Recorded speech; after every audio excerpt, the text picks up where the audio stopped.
जाते हैं तो सबसे पहले हम अपनी वाणी को पवित्र करते हैं, है ना। इसीलिए हमने ये मंत्र बोला, ओम नमो शिवाय।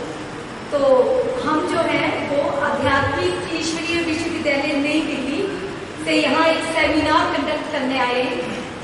हमारा जो ये आध्यात्मिक ईश्वरीय विश्वविद्यालय है ना, वो कोई संस्था नहीं है, वो एक परिवार है और एक परिवार की तरह ही वो जो कार्य करता है। और हमारा मेन मकसद इन सेमिनारों के द्वारा जो है वो भारत के कोने कोने में जन जन तक ये संदेश पहुंचाना है कि ईश्वर जो है इस सृष्टि पर अवतरित हो चुका है, ठीक है। और अपना कार्य करना कहाँ है, कौन है, उसके बारे में भाई जी भी बताएंगे और हम भी बात करेंगे आपके साथ। तो हमारी ये जो परिवार है ये इसके लिए इसके रिगार्डिंग जो कार्य करती है, हमारे सेमिनार जो है वो विभिन्न मेडिकल कॉलेजेस, बड़े बड़े कॉलेजेस, औद्योगिक संस्थान, इस तरह से मंदिर, घरों में जहाँ भी हमें मौका मिलता है तो हम ये सेमिनार करते हैं ताकि लोगों तक हम अपना संदेश जो है वो पहुंचा सके। 2 मिनट के लिए हम सभी मेडिटेशन करेंगे। सबको सीधे बैठना है। 2 मिनट के लिए ध्यान करेंगे, फिर हम अपना जो टॉपिक है उसकी शुरुआत करेंगे। सबको सीधे बैठना है, एकदम पीठ सीधी, गर्दन सीधी।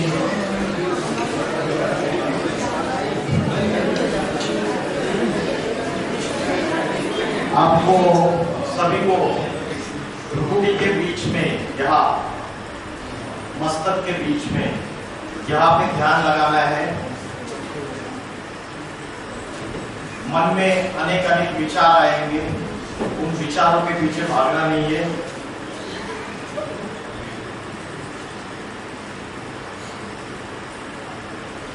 सिर्फ मस्तक के बीच में, यहाँ पे जिसको उत्तमांग बोलते हैं, यहाँ पे ध्यान केंद्रित करना है। जैसे आकाश में स्टार चमकता है वैसे छोटा सा सितारा यहाँ पे चमक रहा है। इमेजिन करना है आपको, आपने जैसे बिंदी पहनी है, छोटी सी बिंदी, स्टार, वैसे ही इसको याद करना है आपको। पॉइंट ऑफ लाइट, मन में अलग अलग विचार आएंगे, उन विचारों के पीछे भागना नहीं है।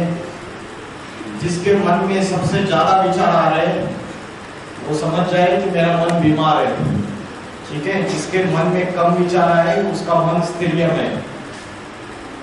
भ्रुकुटी के बीच में मैं आत्मा स्टार हूँ, पॉइंट ऑफ लाइट, गर्दन सीधी, नीचे नहीं देखना है, सबको भ्रुकुटी के बीच में देखना है। मन को स्थिरियम करना है 2 मिनट के लिए।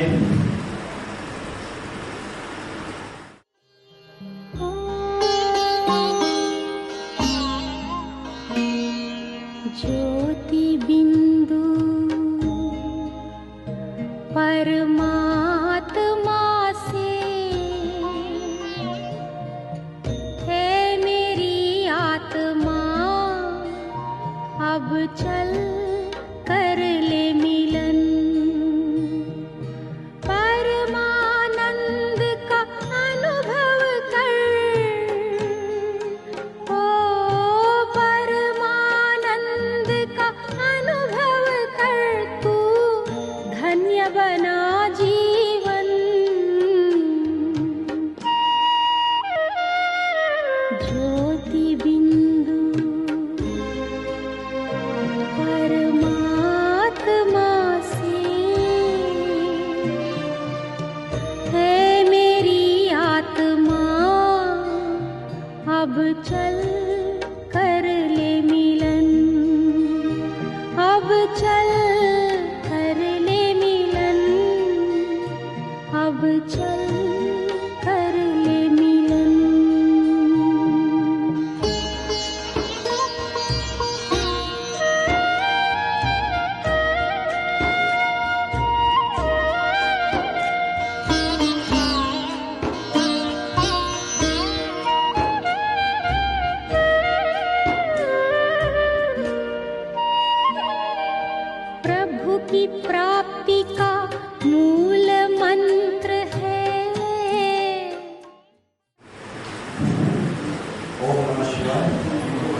आज का जो हमारा टॉपिक है,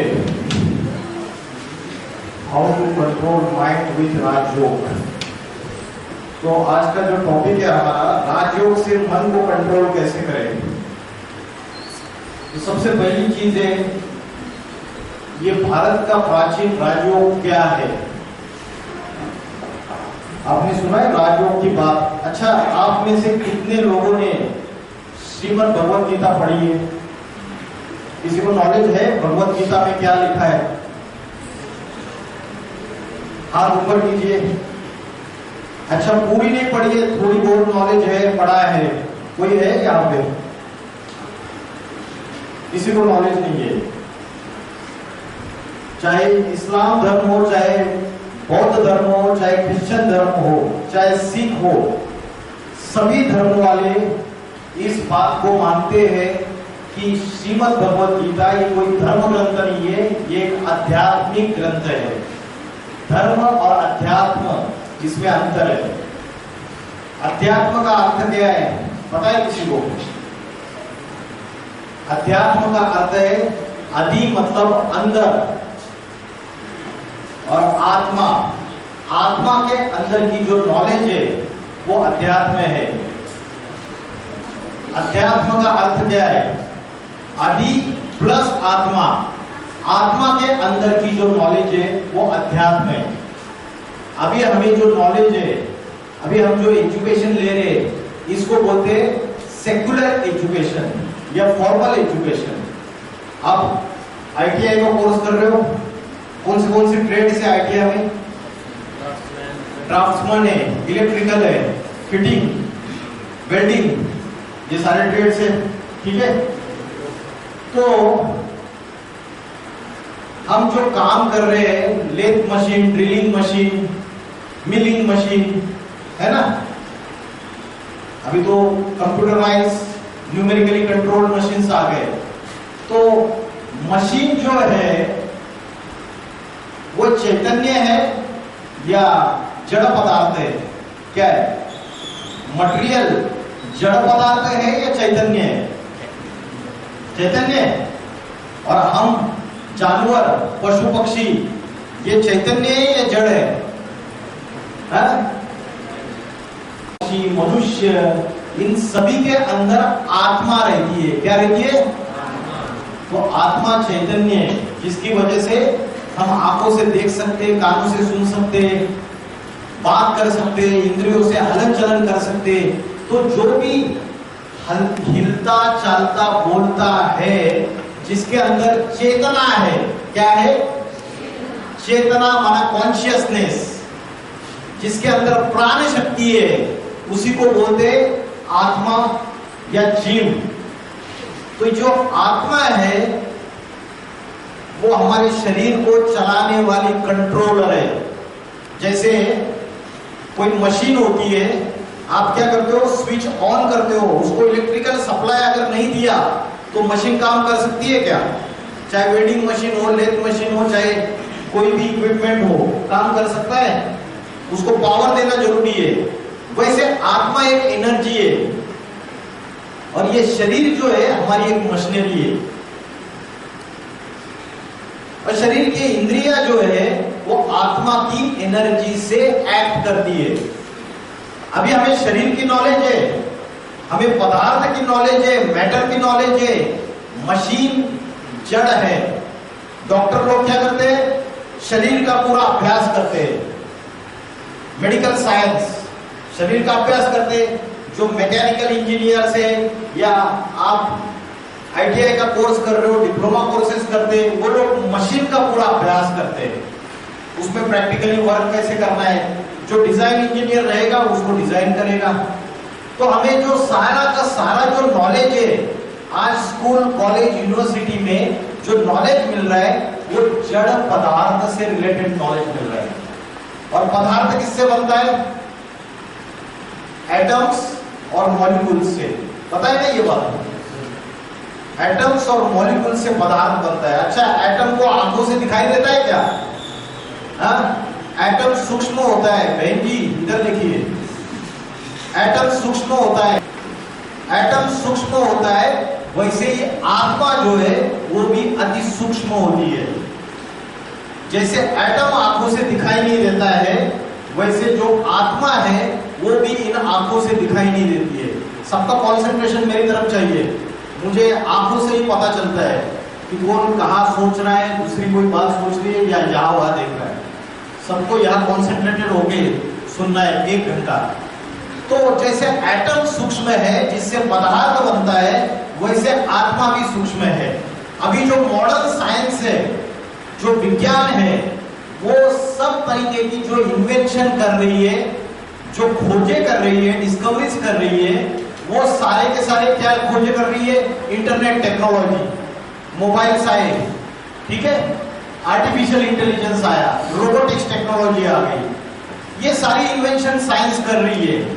लेकिन साइंस में किसी भी साइंटिस्ट को पूछो, आपको पता है शरीर को चलाने वाली शक्ति कौन है? आपका असली आइडेंटिटी क्या है? हु एम आई, मैं कौन हूं? तो साइंस के पास इसका जवाब नहीं है, क्योंकि जो भी साइंटिस्ट है वो रिसर्च किसमें कर रहे हैं? आज की तारीख में एटम्स और मॉलिक्यूल्स में, जड़ पदार्थों में रिसर्च कर रहे हैं।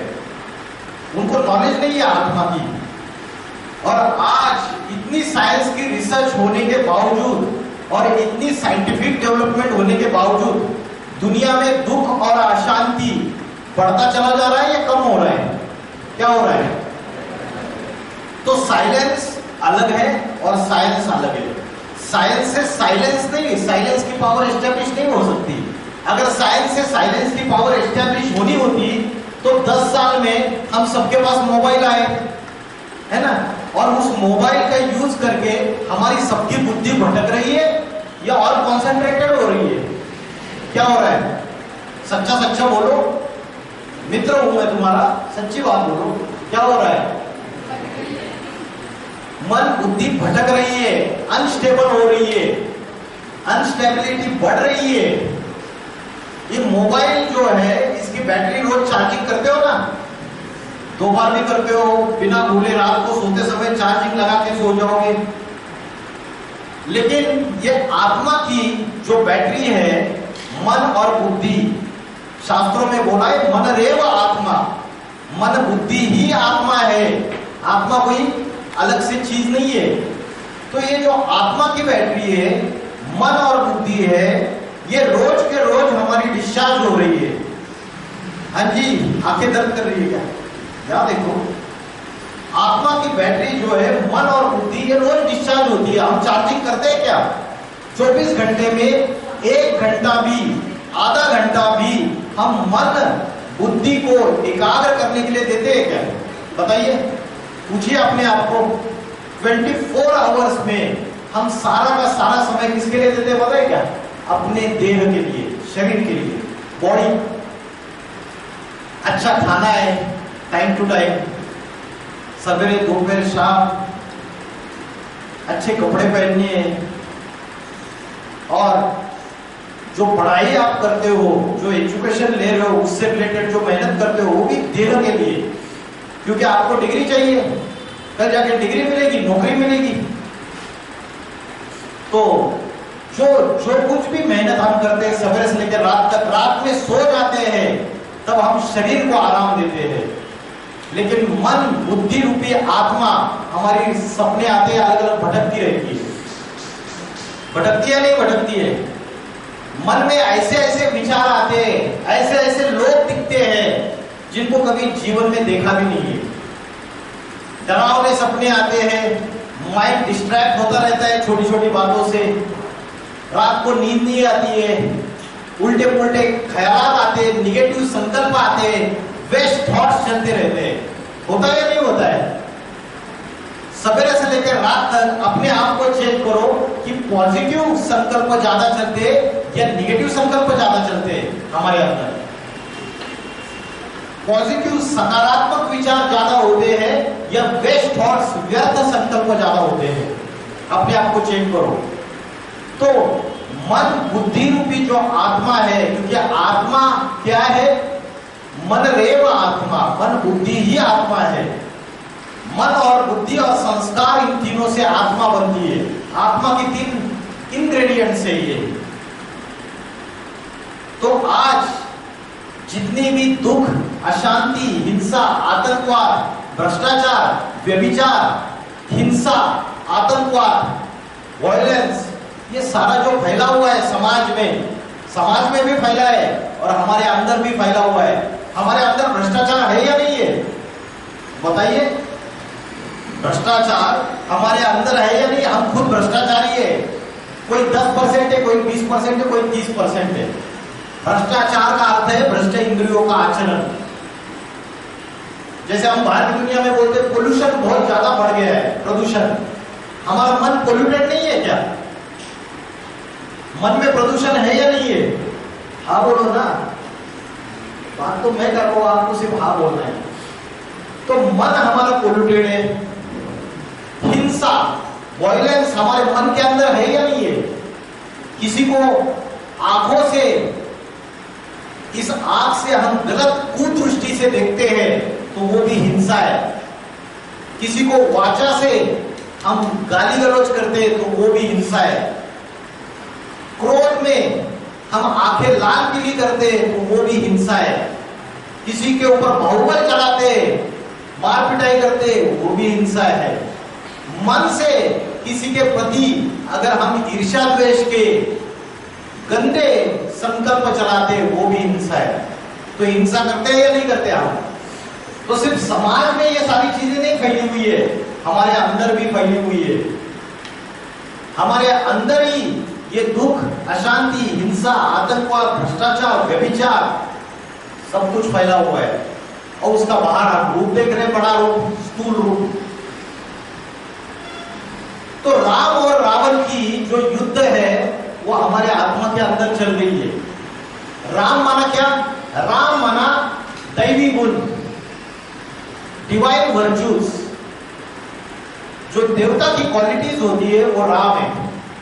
और रावण, रावण का अर्थ है रावयते इति लोकाः, माना रावण, जो लोगों को रुलाता है वो रावण। तो हम सवेरे से लेकर रात तक अपने आप को चेक करें कि हम सवेरे से लेकर रात तक कितनों को दुख देने के निमित्त बन गए। क्या बोला मैं? सवेरे से लेकर रात तक कितनों को हम दुख देते हैं, कितनों को रुलाते हैं।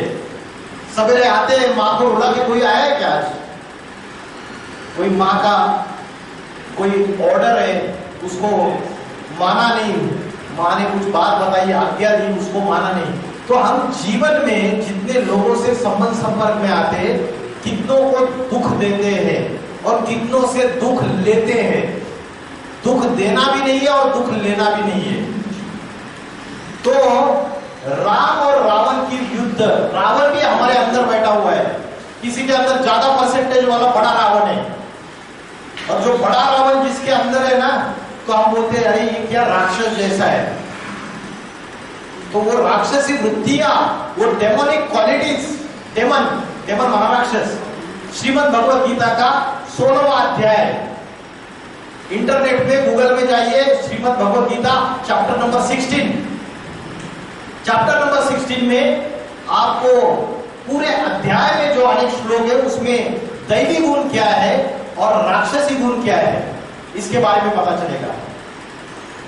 अहिंसा, सत्य, अक्रोध, त्यागम, शांतिर, अपैशुनम। अपैशुनम माना दूसरों के दोष न देखना। हम क्या करते हैं? सवेरे से लेकर रात तक परचिंतन करते हैं कि वो ऐसा करता है, वो वैसी करती है, वो ऐसा ही है, वो वैसी ही है। परचिंतन पतन की जड़, स्वचिंतन उन्नति की सीढ़ी। क्या बोला मैंने? क्या बोला बताइए, रिपीट कीजिए। आपका ध्यान ही नहीं है। सुना आपने क्या बोला मैंने? कौन बताएगा क्या बोला मैंने? क्या बोला अभी मैंने? हाँ जी, भूल गए क्या बोला? सिंपल सेंटेंस है क्या? डिफिकल्ट है क्या? बोलो क्या बोला अभी मैंने? हाँ बोलो बोलो, जोर से बोलो।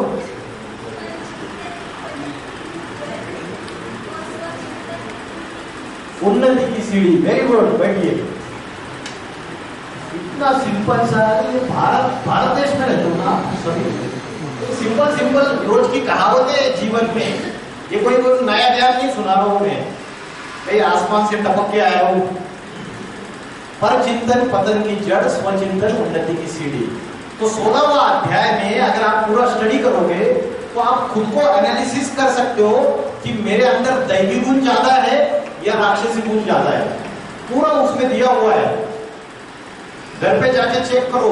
घर में भगवत गीता की किताब रहेगी, उसमें भी जाके चेक कर सकते हो। तो आत्मा की बैटरी जो है वो डिस्चार्ज हो रही है सभी की। किसी की कम डिस्चार्ज हो रही है, किसी की ज्यादा डिस्चार्ज हो रही है। अभी ज्यादा डिस्चार्ज हो गई है तो उसका मेजरमेंट क्या है? उसके अंदर खुशी नहीं रहेगी। कौन नहीं रहेगी? खुशी नहीं रहेगी, प्रसन्नता नहीं रहेगी चेहरे के ऊपर। चेहरा लटका रहेगा, डिप्रेशन रहेगा, टेंशन रहेगा। तो आत्मा की बैटरी को चार्जिंग कैसे करनी है और उसका डिस्चार्ज होने का कारण क्या है, और भारत का प्राचीन राजयोग क्या है, चार्जिंग करते समय राजयोग का अभ्यास क्या होता है, उसके बारे में सीखेंगे आप। तो आत्मा की बैटरी डिस्चार्ज क्यों हो गई, पता है किसी को? किसी को पता है क्यों हो गई? जो मनुष्य आत्मा है वो मरती है या शरीर मरता है? मरता क्या है? शरीर। मरने के बाद एक को जला दिया जाता है या तो गाड़ दिया जाता है। हम रोते रहते हैं और एक सेकंड में उसकी आत्मा दूसरे मां के गर्भ में जाके प्रवेश कर देती है। आत्मा इमॉर्टल है, अजर अमर अविनाशी है, और शरीर विनाशी है। तो आत्मा कभी मरती नहीं है। जैसे हम ये कपड़े बदलते हैं वैसे आत्मा शरीर रूपी वस्त्र बदलती है। एक शरीर छोड़ा दूसरा धारण किया, दूसरा छोड़ा तीसरा धारण किया। तो आत्मा अनेक जन्म मरण के चक्कर में आती है, birth cycle of birth and death. ये बर्थ एंड डेथ के चक्र में आके, जैसे मोबाइल की बैटरी है, मोबाइल यूज किया बार बार तो मोबाइल की बैटरी डिस्चार्ज होगी। इन द सिमिलर मैनर हमारे जो शरीर है, शरीर की जो इंद्रियां है, उससे हम क्या करते हैं?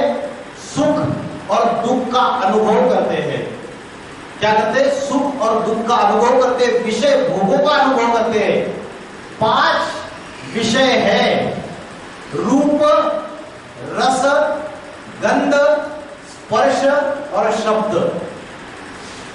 हमारी जो इंद्रिय है ये 5 विषय भोग इनको लेने के आती है। आंखों से अच्छी हरियाली दिखनी चाहिए, अच्छे पेड़ पौधे, अच्छे रूप दिखने चाहिए, सुंदर सुंदर चेहरे दिखने चाहिए। आंखों को लालच रहता है। रूप, रस, जिब्बे को टेस्टी खाना चाहिए एकदम, रसगुल्ले, गुलाब जामुन, जलेबी। रूप, रस, गंध, स्पर्श, शब्द, इन 5 विषय भोगों का जब शरीर की इंद्रियों के द्वारा भोग भोगा जाता है, हम उन भोगों में आसक्त होते हैं। आसक्त माना अटैचमेंट, लगाव। और जब ये चीजें होती है तो उससे क्या होता है? उससे आत्मा की बैटरी डिस्चार्ज होती रहती है, क्योंकि इन चीजों से 5 विकार जन्म लेते हैं।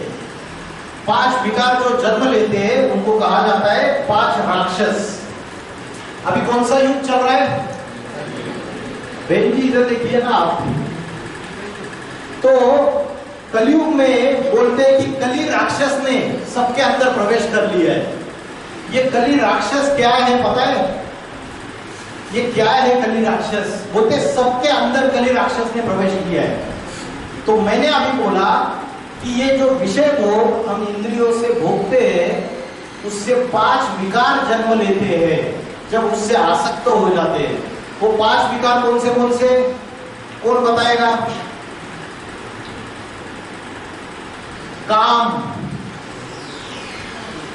क्रोध, लोभ, लोभ मतलब लालच, उसके बाद मोह और उसके बाद अहंकार। काम, क्रोध, लोभ, मोह, अहंकार। काम का अर्थ क्या है पता है किसी को? क्या काम का अर्थ पता है आपको? काम का अर्थ मतलब आप वर्कशॉप में जाके जो काम करते हो वो काम नहीं, फिटिंग, इलेक्ट्रिशियन का काम करते हो, मशीन पे काम करते हो। काम का अर्थ है कामना। कामना माना, अरे कामना मतलब क्या? कामना मतलब इच्छा, डिजायर। समझ में आया? तो जो 5 विकार है उसमें से मुख्य विकार है काम विकार। और जब इच्छा की पूर्ति नहीं होती है, हम सभी के अंदर अलग अलग इच्छाएं पैदा होती है, सवेरे से लेकर रात तक चेक करो अपने आप को, अलग अलग इच्छाएं पैदा होती है ना। कोई इच्छाएं बहुत ही गलत टाइप की होती है, जिससे नुकसान ही नुकसान है, गड्ढे में लेके जाने वाली होती है। तो जो अनेक अनेक इच्छाओं के पीछे हम भागते रहते हैं और वो इच्छाएं अगर पूरी नहीं होती है, तो भगवत गीता में बोला है इच्छा पूरी नहीं होती है तो उससे क्या जन्म लेता है? क्रोध जन्म लेता है, क्रोध। आपकी कोई इच्छा पूरी नहीं होती तो आप आंखें लाल पीली करते हो, घर का फर्नीचर तोड़ना चालू कर देते हो, बर्तन फेंकना चालू कर देते हो, जोर जोर से चिल्लाना चालू कर देते हो, आंखें लाल पीली हो जाती है। तो काम से क्रोध जन्म लेता है। क्रोधानि भवति सम्मोहा, उससे मूर्खता आती है। और क्रोध में किसी को मार पिटाई भी कर देंगे, किसी की हत्या भी कर देंगे, कोई भी गलत कर्म कर सकते हैं, पाप कर्म कर सकते हैं। क्रोधानि भवति सम्मोहा, सम्मोहात बुद्धिनाशा, फिर बुद्धि का नाश होता है, फिर प्राणों का नाश होता है। तो ये जो 5 विकार है, काम, क्रोध, लोभ, मोह, अहंकार, ये 5 विकार आत्मा के शत्रु है। क्या है? आत्मा के शत्रु है। श्रीमद् भगवत गीता में बोला है काम, क्रोध और लोभ ये तीनों नरक का द्वार खोलने वाले। त्रिविधस्य नरकस्य इदं द्वारम नाशनम आत्मना, ये आत्मा का नाश करने वाले हैं। और श्रीमद् भगवत गीता में बोला इनको त्याग दो, ये शत्रु है, ये वैरी है, इसको त्याग दो। इच्छाओं में सबसे प्रबल इच्छा कौन सी है? कामना माना इच्छा। 5 विकारों का जो मुखिया है वो काम विकार है। अगर मुखिया को कंट्रोल में ले लिया तो उसके बाल बच्चे अपने आप कंट्रोल में आ जाएंगे। आज हमारी इंद्रियों के ऊपर हमारा कंट्रोल नहीं है। आंखों को जो नहीं देखना है वो हमारी आंखें चंचल हो जाती है, उसको देखती है। हाथों से जो कर्म नहीं करना है उस कर्मों को हम करते हैं। तो सारी की सारी इंद्रियां चंचल है। उसका कारण क्या है कि हमारा मन जो है वो चंचल है और मन और बुद्धि 5 विकारों के अधीन हो चुकी है। वो 5 विकार है काम, क्रोध, लोभ, मोह, अहंकार। हम अपने आप को अगर चेकिंग करें कि मेरे अंदर कौन सा विकार ज्यादा है, मेरे अंदर क्रोध ज्यादा है या लालच ज्यादा है। लालच क्या होता है कि लंच हो गया, मेरे टिफिन में जो खाना लाया है वो तो खाऊंगी ही खाऊंगी, लेकिन बाजू वाली जो मेरी सहेली है उसका टिफिन का खाना भी छीन के खाऊंगी, वो लालच है। छीना झपटी, सहज मिले सो दूध बराबर, मांग लिया सो पानी और छीन लिया सो खून बराबर। तो आज ये जो 5 विकार है काम, क्रोध, लोभ, मोह, अहंकार, उसकी वजह से हमारी आत्मा की शक्ति, आत्मा की बैटरी डिस्चार्ज होती जा रही है। तो जब तक हमें आत्मा की नॉलेज नहीं है, अध्यात्म की नॉलेज नहीं है, मन को कैसे कंट्रोल करना है, चंचल मन को एकाग्र कैसे करना है, तब तक हमारी जो गाड़ी है ये गड्ढे में ही जाएगी। जैसे मोटर गाड़ी होती है, मोटर गाड़ी का जो कार का ड्राइवर है, वो ड्राइवर का भोजन और कार का भोजन एक होता है या अलग अलग होते हैं? हाँ, भोजन एक होता है दोनों का। अरे ड्राइवर का भोजन और गाड़ी का भोजन अलग अलग है। गाड़ी को पेट्रोल, डीजल, सीएनजी चाहिए और ड्राइवर को क्या चाहिए? रोटी सब्जी, दाल चावल खाएगा, है ना। ज्यादा पैसे तो और थोड़ा सा महंगे वाला खाना खाएगा। और एकदम ही यंगस्टर है, यंग जनरेशन का है तो पिज्जा, बर्गर खाएगा। तो गाड़ी का भोजन अलग है और ड्राइवर का भोजन अलग है। वैसे ये शरीर क्या है? शरीर है गाड़ी और उसका ड्राइवर कौन है? चलाने वाला आत्मा। इन दोनों का भोजन अलग अलग है। इसकी नॉलेज हमें नहीं होने की वजह से हमारी गाड़ी क्या हो रही है? ड्राइवर कमजोर बन गया और गाड़ी गड्ढे में जा सकती है पूरी तरीके से। इसके लिए हम इम्बैलेंस है, अनबैलेंस है, पूरी तरीके से स्टेबल नहीं है, मन बुद्धि स्थिरियम नहीं है हमारी। तो राजयोग के द्वारा ये मन बुद्धि स्थिरियम की जा सकती है, ये आत्मा की बैटरी चार्जिंग की जा सकती है पूरी तरीके से। श्रीमद् भगवत गीता में जो राजयोग का अभ्यास बताया, भारत का जो प्राचीन राजयोग है, इसको आज हम भूल गए। आज रामदेव बाबा जो योग सिखाते, वो जो एक्सरसाइज कराते योगासन और प्राणायाम की, उसको ही हम राजयोग समझ के बैठे। योगासन और प्राणायाम करते हैं ना, और इंटरनेशनल योग दिवस मनाया जाता है, हम सोचते हैं कि ये योगासन करना, प्राणायाम करना, यही राजयोग है। ये राजयोग नहीं है, ये सिर्फ शरीर को स्वस्थ रखने के लिए एक एक्सरसाइज है। लेकिन मन और बुद्धि को पावरफुल बनाने के लिए जो राजयोग है वो अलग है। श्रीमद् भगवत गीता में उसके बारे में समझा लीजिए। ये हठयोग है। इस हठयोग में शारीरिक मुद्रा, आसन, देह के सारे आसन ये कराए जाते हैं। इससे शरीर स्वस्थ रह सकता है। लेकिन मन बुद्धि रूपी आत्मा को अगर स्वस्थ करना है आपको, तो राजयोग की प्रक्रिया अलग है। आज हठयोग के नाम पर क्या करते हैं, ऐसे ऐसे बाबा है, वो जल समाधि ले लेते हैं। हम लोग बड़े अरे जल समाधि ले ली, हम आश्चर्य हो जाते हैं। उनके फॉलोवर भगत बन जाते हैं, उनके सामने माथा टेक देते, बाबा जी की जय। तो ये जल समाधि लेना, पेड़ के ऊपर उल्टे लटक जाना, उल्टे लटकते हैं पेड़ के ऊपर, घंटों घंटे उल्टे लटके रहेंगे, कई दिन तक, कई महीनों तक उल्टे लटके रहेंगे। और ऐसे ऐसे हैं कि नीचे से आग लगा देते हैं और उल्टे लटकते रहते हैं। कोई ऐसे है महीनों महीने खाना नहीं खाते, कोई एक टांग के ऊपर खड़े हो जाते हैं। कुंभ मेला होता है ना, कुंभ मेला गए हो कभी? 12 साल में एक बार होता है कुंभ मेला। इलाहाबाद में होता है और भी दूसरी जगह है। गए कभी? उज्जैन में होता है। तो कुंभ मेला में आपको ऐसे कई दिखेंगे। लेकिन ये सारा हठयोग की प्रक्रिया है।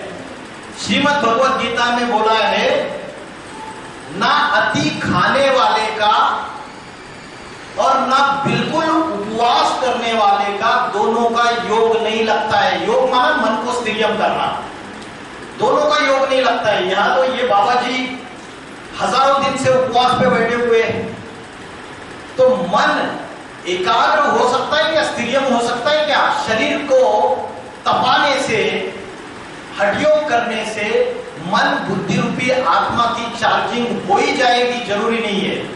भगवत गीता में बोला है, अधिक खाने वाले का और बिल्कुल उपवास करने वाले का योग नहीं लगता है, बैलेंस होना चाहिए। अति सोने वाले का और बिल्कुल ही जागरण करने वाले का योग नहीं लगता है, बैलेंस होना चाहिए। कोई कोई ऐसे है रात को सोते ही नहीं है, तो बोलेंगे मैं तो बड़ा योगी हूं। अभी भाई तेरी मानसिक बीमारी है, डिप्रेशन का पेशेंट है, इसलिए नींद नहीं आती है, और बोलेगा योगी है। योगी नहीं है। और कोई ऐसा है कि रात को 12-1 बजे तक सोएंगे, 2 बजे तक सोएंगे, दिन में 10 बजे उठेंगे, ये भोगी है। जो देर रात तक जगते हैं, देर से उठते हैं, वो सारे भोगी है, योगी नहीं है। तो जो योग, असली राजयोग क्या है, राजयोग का अभ्यास कैसे करना है, ये आज हमको पता ही नहीं है। आज जो भी प्रक्रिया की जा रही है वो सारी की सारी हठयोग की प्रक्रिया है, और इसी को हम धन्य मानते हैं। तो राजयोग जो है, चंचल मन को, भगवत गीता में बोला है, चंचल मन को आत्मा में स्थिरियम करके, आत्मा कहां रहती है मैंने बताया, यहां पे भ्रुकुटी के बीच में, यहां चंचल मन को एकाग्र करो। इसको बोलते हैं उत्तमांग। 5 ज्ञानेंद्रिय और 5 कर्मेंद्रिया, आंख, नाक, कान, जिह्वा, त्वचा, ये सारी नीचे है। देखो इसके, ये ऊपर है टॉप में। राजा कहां बैठता है? टॉप में बैठता है, दरबार में। और उसके जो मंत्री है, मिनिस्टर्स, उसके नौकर चाकर, सारे बाकी की इंद्रिया, ये सारे नीचे है। लेकिन आज राजा का जो हुक्म है, ऑर्डर है, ये उसके मिनिस्टर्स, उसके मंत्री संतरी मानते हैं क्या? मानते हैं क्या राजा का हुक्म? क्योंकि राजा कमजोर हो चुका है। ये जो टॉप में बैठा हुआ राजा है, ये कमजोर हो चुका है, इसलिए मिनिस्टर्स, नौकर चाकर, प्रजा अपनी मनमानी कर रही है। मैं भरपेट खाना खाकर आया और उसके बाद यहाँ आने के बाद, आपका नाम क्या है? निशान मुझे मिला, सर जी ये ले लीजिए, रसगुल्ले लाए। तो रसगुल्ला देखते ही मेरी जिभ्या ललचायमान हो गई। अरे वाह, मैं तो भरपेट खाना खा के आया था, मेरे बुद्धि ने फैसला लिया कि मत खा भाई, खाएगा तो इंडाइजेशन हो जाएगा, पेट खराब हो जाएगा। लेकिन मेरी जिभ्या ललचायमान होगी, मन चंचल हो गया, रसगुल्ले की तरफ भागने लगा।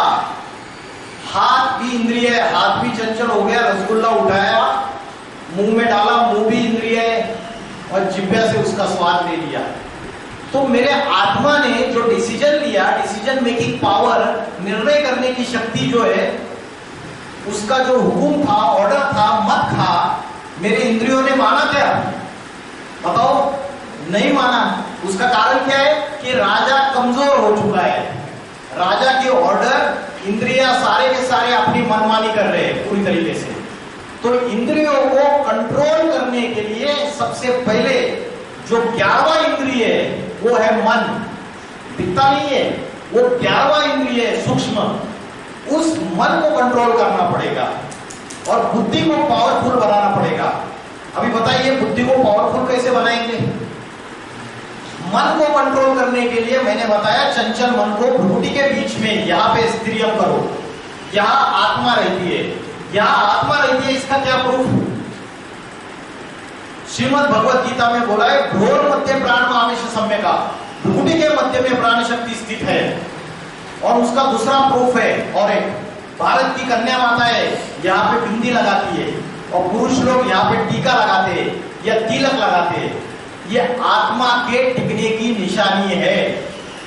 द्वापर युग से जब ऋषि मुनियों को यह पता चला कि मनुष्य बॉडी कॉन्शियसनेस में जा रहा है, अपने शरीर को ही सब कुछ समझ के बैठा है, अपने इंद्रियों को ही सब कुछ समझ के बैठा है, उसके जो भोग है, विषय भोग, इसमें बुद्धि लगी हुई है, अपनी आत्मा को भूल चुका है, तब ऋषि मुनियों ने ये परंपरा शुरुआत की द्वापर युग से, बिंदी लगाने की और टीका लगाने की।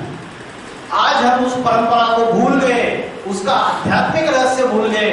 हमको लगता है टीका लगाया है, अरे ये तो हम भगवान को रिगार्ड दे रहे, रिगार्ड तो दे रहे, हम अपने आप को रिगार्ड दे रहे, क्योंकि आत्मा यहाँ रहती है, भ्रूकुटी के बीच में आत्मा स्थित है। तो चंचल मन को भ्रूकुटी के बीच में जो आत्मा है उसमें स्थिर करना, ये मन को कंट्रोल करने का अभ्यास है। और बुद्धि को कैसे पावरफुल बनाना, उसके ऊपर आएंगे। तो मन को कंट्रोल करने का जो अभ्यास है, उसमें सबसे अच्छा समय कौन सा है? पता है आपको सबसे अच्छा समय कौन सा है? मन को कंट्रोल करने के अभ्यास में सबसे अच्छा समय कौन सा है? दिन में पूरे, सवेरे से लेकर रात तक।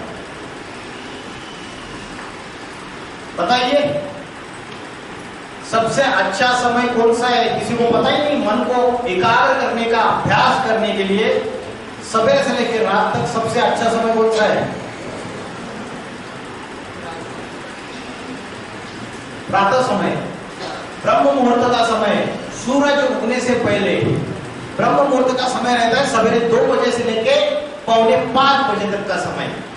उस समय अगर जल्दी उठ के 4 बजे उठ जाओ और 4 बजे उठ के अपने जिसका मन चंचल है उसको अगर पावरफुल बनाना है, अपनी मेंटल हेल्थ, स्पिरिचुअल हेल्थ सुधारनी है, जैसे आप फिजिकल हेल्थ की तरफ ध्यान देते हैं, रोज जिम में जाते हैं या तो दौड़ लगाते हैं, दंड बैठक लगाते हैं, एक्सरसाइज करते हैं, अपने शरीर का ख्याल रखते हैं, वैसे ही हमारी जो स्पिरिचुअल हेल्थ है, हमारी जो मेंटल हेल्थ है, वो बढ़ाने के लिए ब्रह्म मुहूर्त के समय 4 बजे उठना चाहिए।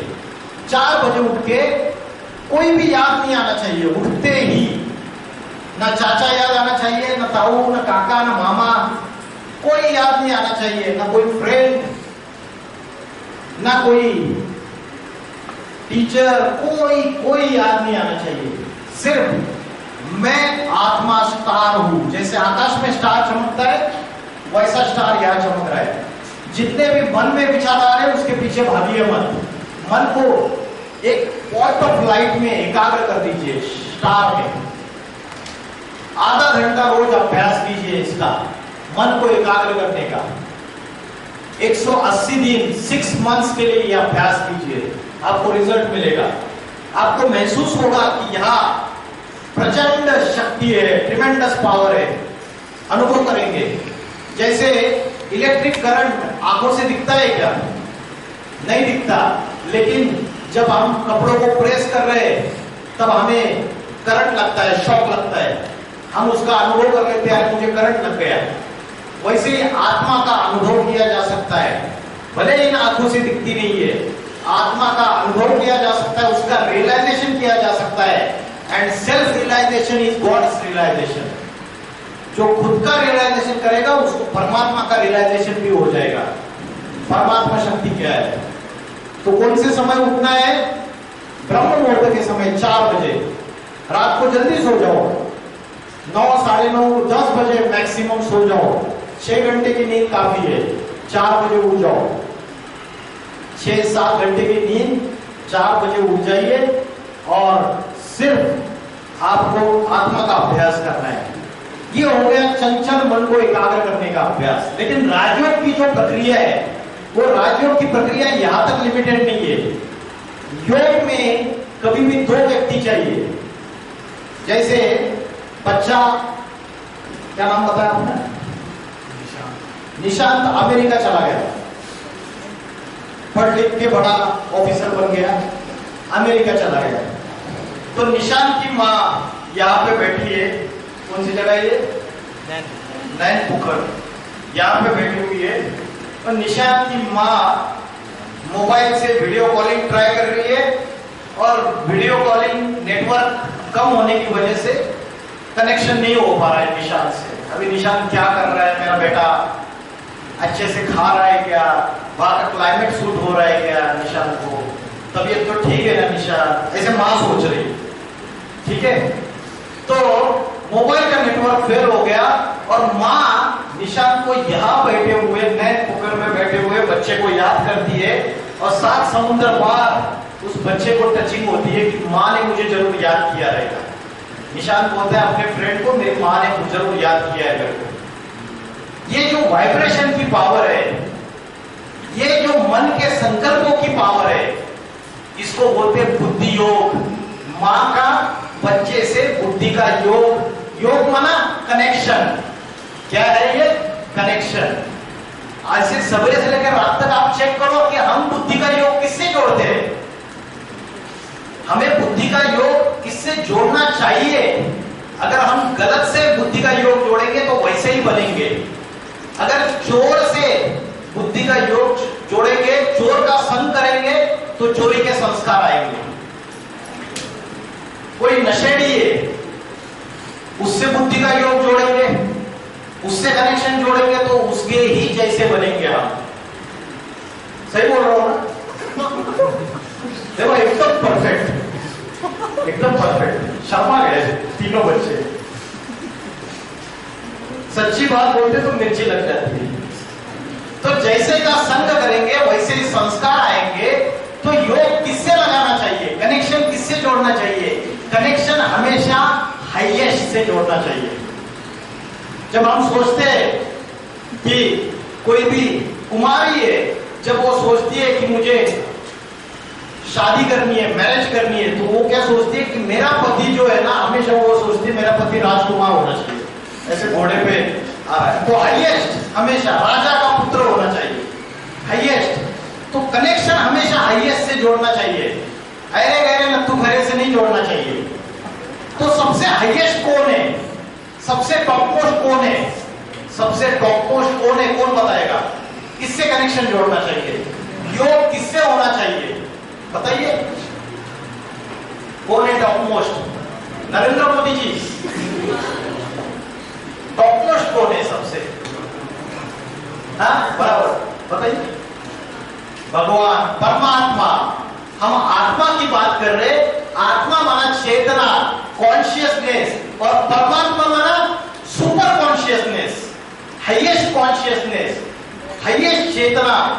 वो ऐसी पावर है, वो ऐसा जनरेटर है जो हमारी बैटरी को तुरंत चार्ज करेगा कनेक्शन करते ही। अभी दूसरों से हम कनेक्शन कर रहे हैं, गलतियां कर रहे हैं, और उसकी वजह से बैटरी चार्जिंग होने की वजह से डिस्चार्ज होती रहती है सवेरे से लेकर रात तक, क्योंकि रॉन्ग जगह कनेक्शन कर रहे हैं हम बुद्धि का। तो बुद्धि की पावर बढ़ाने के लिए मन को कंट्रोल करने का अभ्यास आत्मा में स्थित करने के साथ साथ उसको परमात्मा से कनेक्शन जोड़ना पड़ेगा। तो वो राजयोग की प्रक्रिया श्रीमद् भगवत गीता में बताई, लेकिन रामदेव बाबा और ये बाकी के बाबाओं ने सत्यानाश कर दिया। इन्होंने बोला कि एक्सरसाइज करो, सवेरे से उठो और ये पेट ऐसे ऊपर नीचे हिलाओ, यही राजयोग है। राजयोग ये नहीं है। अध्यात्म जो है भारतवासियों के दिमाग से निकाल दिया पूरी तरीके से। राजयोग की जो प्रक्रिया है वो चंचल मन को आत्मा में भ्रुकुटी के बीच में स्थित करके परमात्मा से कनेक्शन जोड़ो। हाईएस्ट से कनेक्शन जोड़ोगे तो आपके अंदर उसकी डिवाइन पावर आएगी, उसके दैवी गुण आएंगे। वो प्रेम का सागर है, वो शांति का सागर है, वो आनंद का सागर है, ocean of love, ocean of peace. और हम शांति ढूंढ रहे, हम प्रेम ढूंढ रहे सच्चा। आज सच्चा प्रेम है नहीं दुनिया में किसी के पास, है क्या किसी के पास? आप ऊपर बोलो। तुलसीदास जी ने बोला आज से 500 साल पहले, सुर नर मुनि सबकी यह रीति, स्वार्थ लाग करे सब प्रीति। आज जो भी हम प्रेम करते हैं वो स्वार्थ युक्त प्रेम है। भाई भाई का प्रेम भी सच्चा नहीं रहा।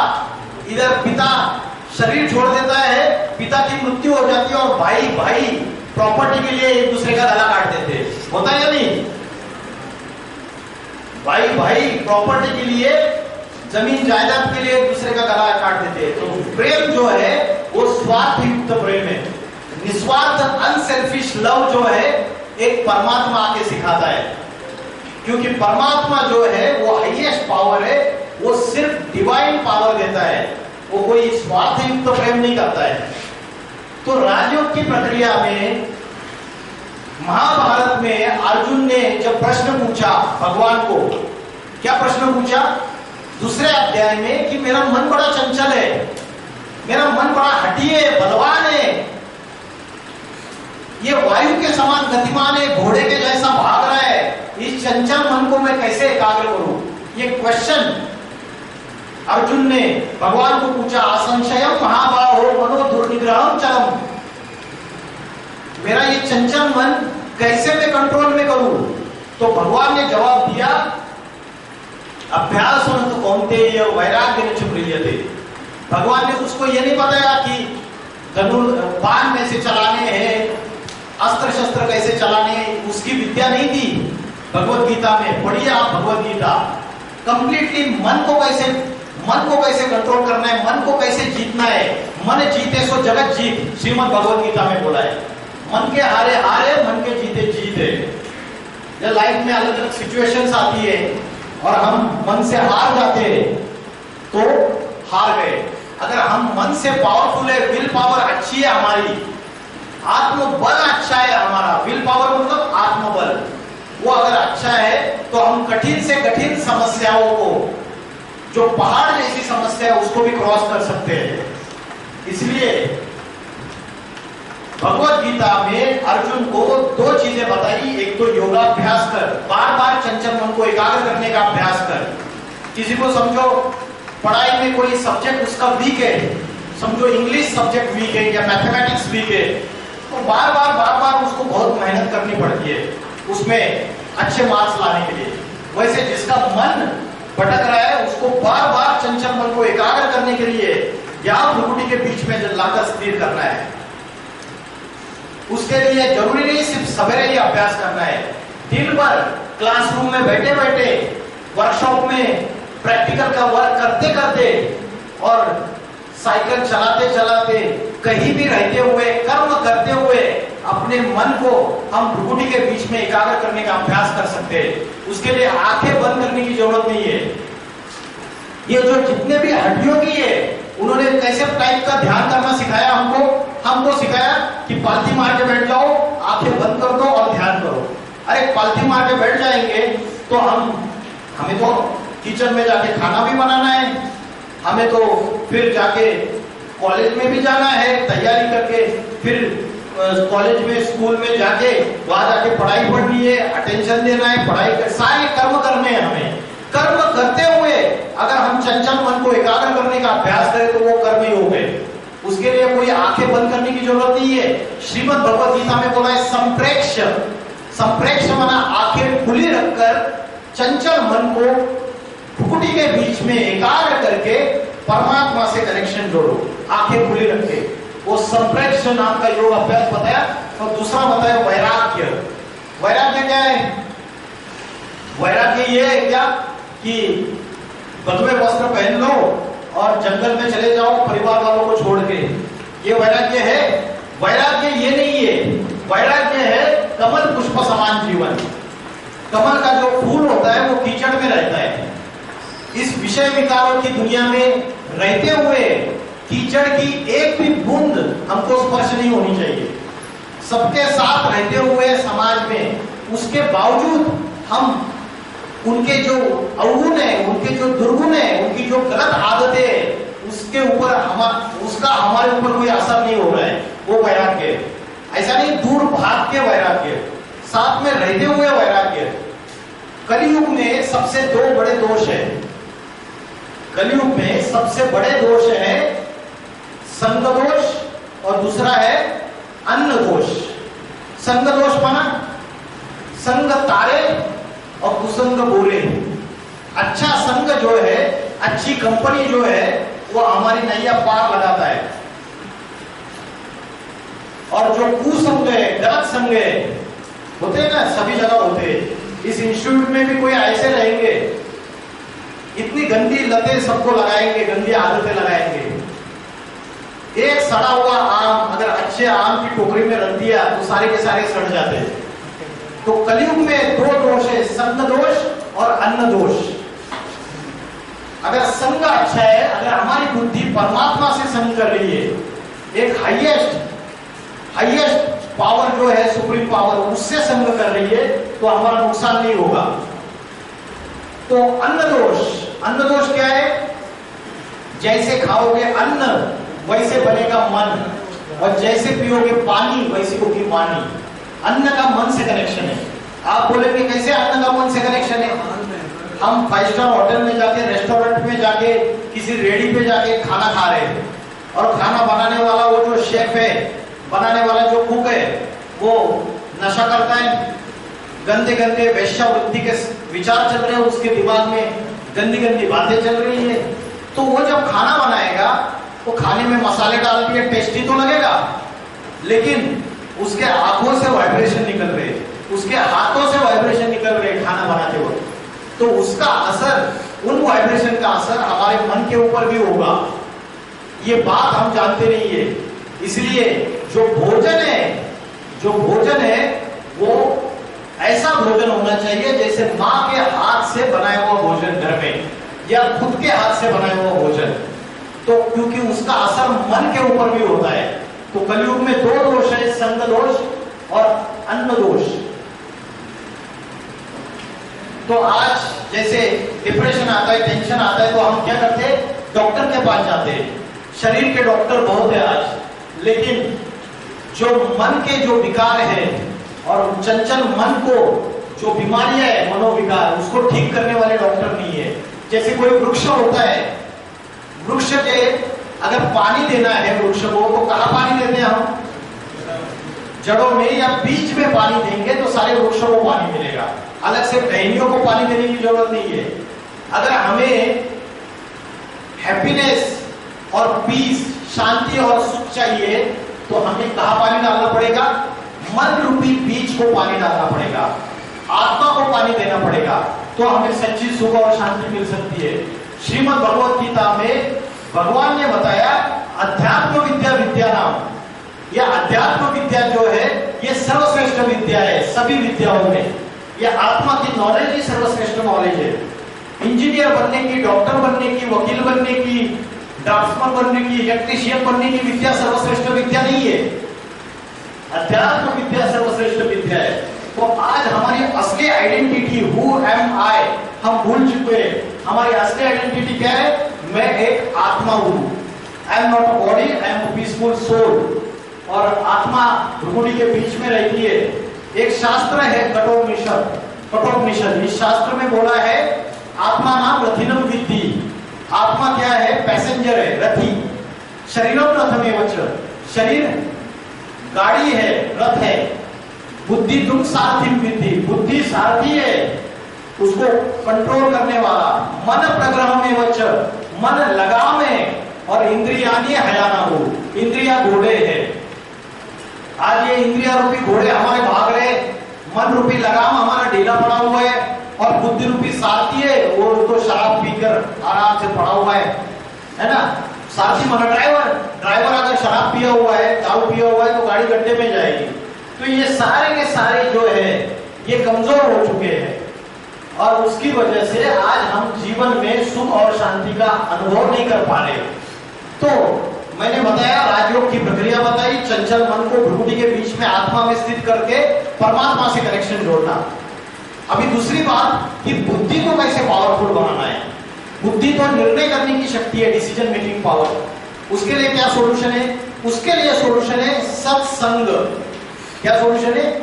सत्संग, सत्य का संग।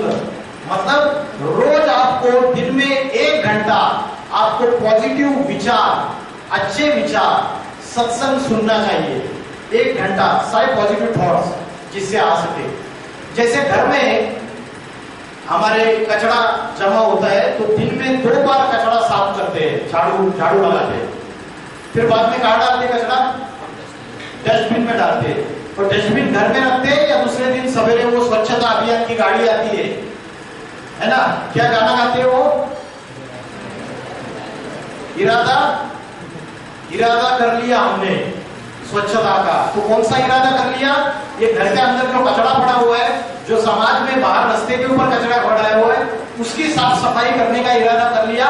लेकिन मन में जो रोज कचरा जमा हो रहा है, गांधी जी के 3 बंदर, बुरा देखना नहीं है, बुरा सुनना नहीं है, और बुरा बोलना नहीं है, वो तीनों बंदर हम रोज गांधी जी के तीनों बंदरों को उल्लंघन करते हैं। बुरा देखते हैं, बुरा सुनते हैं, बुरा बोलते हैं, और बुरा करते भी है, चौथा बंदर। तो कचरा रोज जमा हो रहा है मन बुद्धि के अंदर, और उस कचरा जो जमा हो रहा है उसके क्या? उसकी क्लींसिंग, उसकी क्लीनिंग। आप कोई मशीन यूज करते हो, वर्कशॉप में जाते हो, आपके कॉलेज में तो आपके टीचर्स ने, प्रोफेसर्स ने आपको बताया रहेगा पहले क्लीनिंग करना सीखो, साफ सफाई करो सारी अच्छे से। तो वैसे मन बुद्धि रूपी आत्मा की क्लीनिंग भी रोज होनी चाहिए। डॉक्टर के पास जाओगे तो डॉक्टर बोलता है, अरे आपको बीमारी आई, आपके शरीर में बहुत टॉक्सिन है, विषैले तत्व है, तो वो बोलता है डिटॉक्सिफाई करने के लिए मैं आपको दवाई दे रहा हूं, ये दवाई ले लो। वैसे ही मन और बुद्धि में जो रोज के टॉक्सिन्स जमा हो रहे हैं, जो रोज का कचरा जमा हो रहा है, उसको सफाई करने के लिए रोज के रोज टाइम देना पड़ेगा। ब्रह्म मुहूर्त के समय आधा घंटा दे दीजिए, रात को सोते समय 15 मिनट दे दीजिए, दिन में बैठे बैठे हर 1 घंटे में 5 मिनट आप मन को भ्रुकुटी के बीच में एकाग्र करने का अभ्यास कीजिए। ठीक है, तो ये मैंने आपको बताया। मैं सिर्फ लास्ट एंड के तरफ आ रहा हूं। एंड मैंने आपको मन को कैसे एकाग्र करना, क्लींसिंग कैसे करनी, रोज कचरा कैसे साफ करना, सारी चीजें बताई। अभी मैं लास्ट पॉइंट पे आ रहा हूं। राजयोग की प्रक्रिया में मैंने आपको बताया कि सबसे हाईएस्ट जो परमात्मा है, जिसको क्रिश्चियन लोग गॉड बोलते हैं, मुस्लिम लोग अल्लाह बोलते हैं, ये हिंदू लोग उसको शिव या ईश्वर बोलते हैं, उससे योग लगाना है। लेकिन आप बोलेंगे परमात्मा को तो हमने देखा ही नहीं है, उसको योग कैसे लगाएंगे? माँ ने तो बच्चे को देखा है तब योग लगा सकती है, हमने तो देखा ही नहीं है, तो कैसे योग लगाए? तो ये 4 युगों का चक्र है। कौन से 4 युग है? दिखाई दे रहे हैं? बताइए कौन से? सतयुग गोल्डन एज, त्रेता युग सिल्वर एज, द्वापर युग कॉपर एज, और कलयुग आयरन एज, लोहे का युग, तामसी युग। यार सारे पाप कर्म होते हैं। कलयुग काला दिखाया देखो, सारे पाप काले कर्म। कलयुग में कली राक्षस सबके अंदर प्रवेश हो जाता है।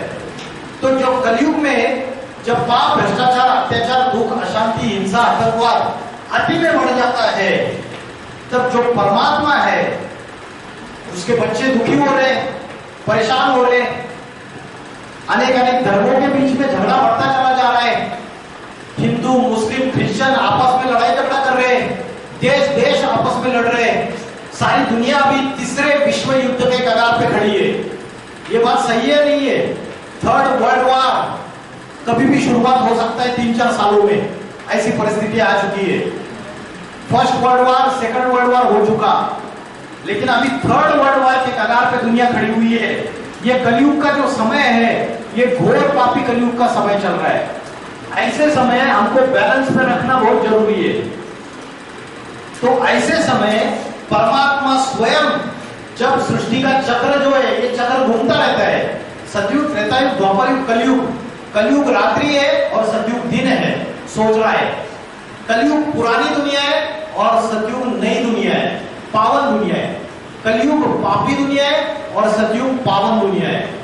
तो ये जो ट्रांसफॉर्मेशन है, ये जो चेंजेस है, जैसे अपना मकान होता है और मकान में अगर समझो मकान में टूटा फूटा होता जा रहा है मकान के छत से बारिश में पानी टपक रहा है, दीवारों को क्रैक्स आ रहे हैं, तो मकान का मालिक क्या सोचता है? मकान की मरम्मत करता है। क्या करता है? मरम्मत करता है। एक बार मरम्मत करता है, 2 बार मरम्मत करता है, 3 बार, 4 बार, बार मरम्मत करने के बावजूद मकान सुधरने का नाम नहीं ले रहा है और ये टूटा फूटा बनता चला जा रहा है। तो फाइनली मकान का मालिक क्या करता है? फिर फाइनल डिसीजन क्या है? फाइनल डिसीजन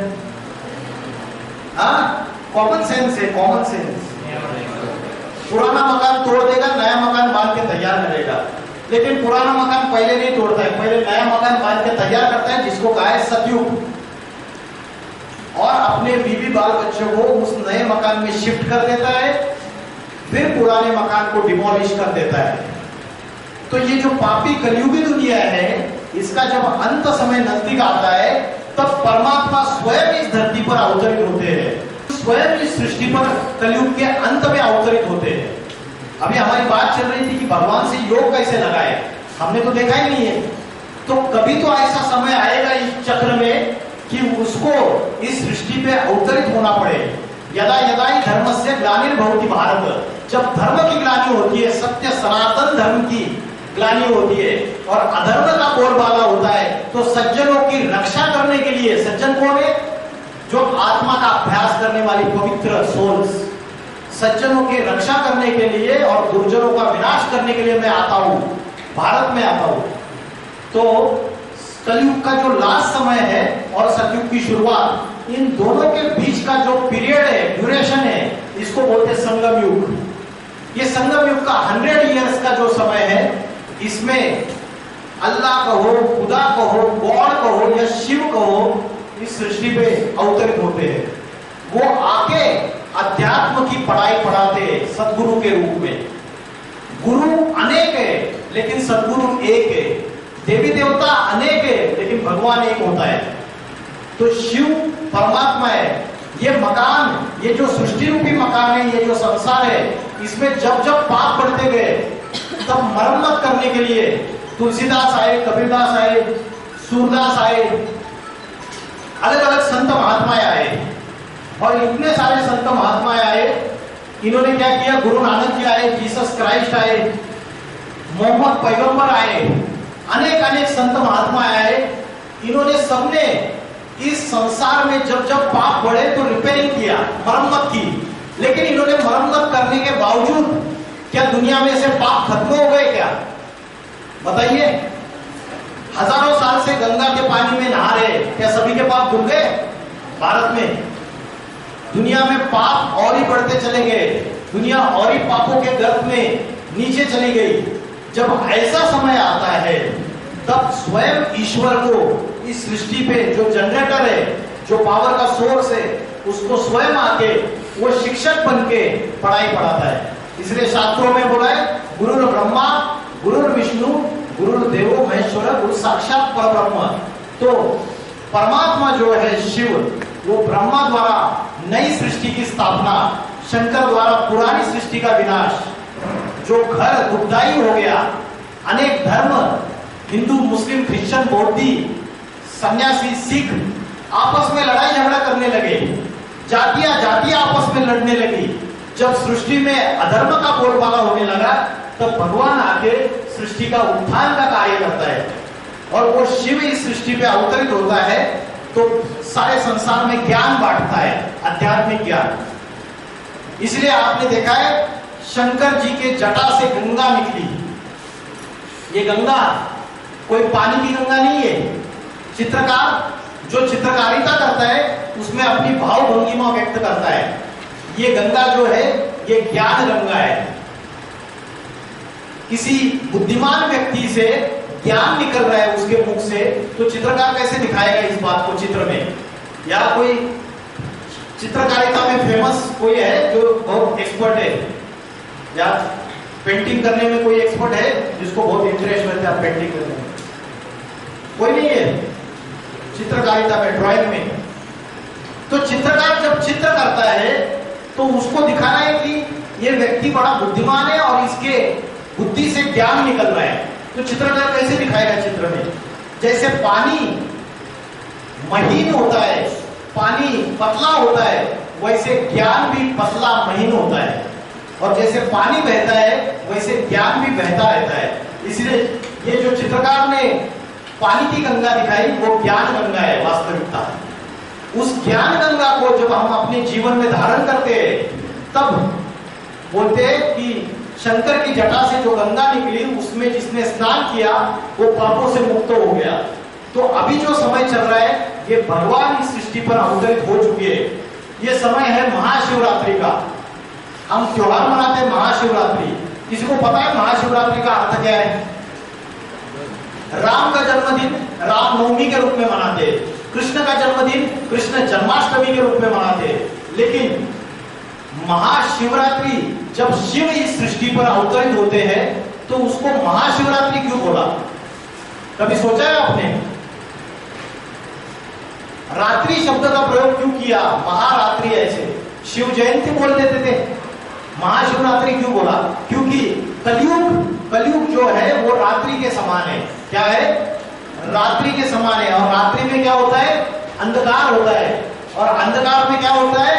पाप होते हैं, चोरी होती है, डकैती होती है, सारे गंदे काम होते हैं अंधकार में, गलत काम, सारे पाप कर्म होते हैं। तो कलयुग रूपी रात्रि में जब महान अज्ञान अंधकार की रात्रि फैल जाती है, हमें आत्मा की भी नॉलेज नहीं है, परमात्मा की भी नॉलेज नहीं है, जब ऐसी अज्ञान अंधकार की रात्रि फैल जाती है तब शिव इस सृष्टि पर अति साधारण मनुष्य शरीर में अवतरित होते हैं, जिसकी यादगार में महाशिवरात्रि का त्योहार हम मनाते हैं। तो कभी तो भगवान आया था इस सृष्टि पे, इसलिए हम त्योहार मनाते हैं। लेकिन कलयुग के अंत में वो फिर से आता है और राजयोग की पढ़ाई पढ़ाता है।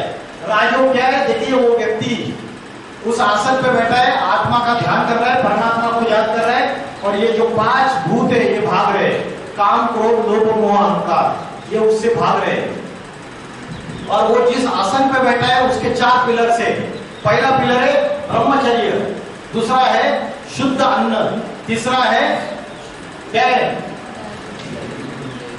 बोलो बोलो जोर से, खाना नहीं खाएंगे आज।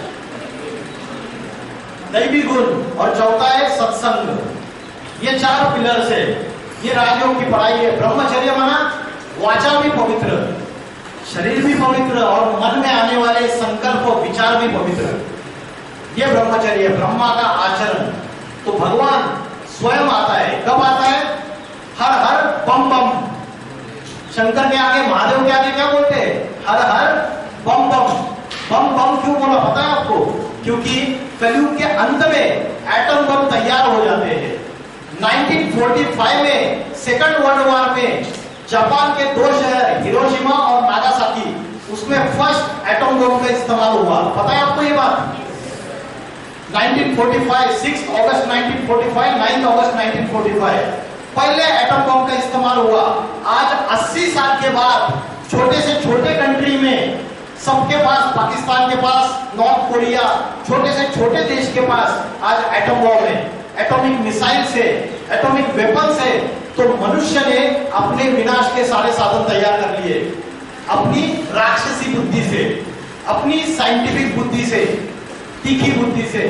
जो राक्षसी बुद्धि होती है वो विनाश के तरफ लेके जाती है, और जो दैवी बुद्धि होती है, सात्विक बुद्धि होती है, वो सतयुग के तरफ, स्थापना के तरफ, अच्छे नवयुग के तरफ लेके जाती है।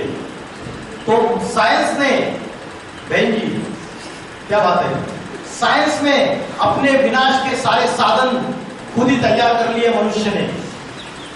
मनुष्य जिस पेड़ की डाली पे बैठा है उसी डाली को अगर काट रहा है तो खुद भी नीचे गिरेगा या नहीं गिरेगा? मेरे घर के नीचे अगर किसी ने बारूद बिछाई हुई है तो मेरे घर में मैं सुरक्षित हूं क्या बहन जी? बताइए जल्दी, हाँ या ना? टाइम नहीं है अपने पास, हंस रहे हो। मेरे घर के नीचे अगर किसी ने बारूद बिछाई हुई है तो मैं मेरे घर में सुरक्षित हूं या नहीं? नहीं। वैसे ही आज वसुधैव कुटुंबकम, आज सारी दुनिया में ग्लोबलाइजेशन हो चुका है। आज सारी दुनिया में छोटे से छोटे देश के पास एटॉमिक वेपन्स, एटॉमिक मिसाइल्स, ये सारे के सारे सब देशों के पास है और कभी भी रिमोट कंट्रोल का एक बटन दबाने की देर है।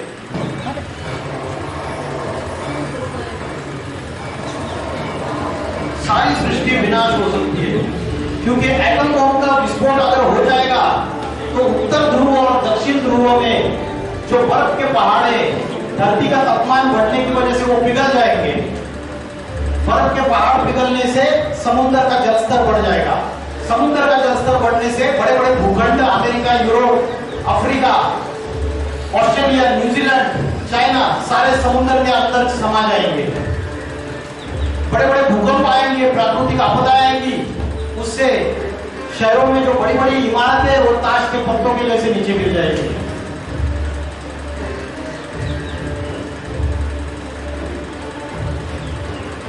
हिंदू मुस्लिम आपस में दुश्मनी बढ़ती चली जा रही है, गृह युद्ध में परिवर्तित हो जाएगा।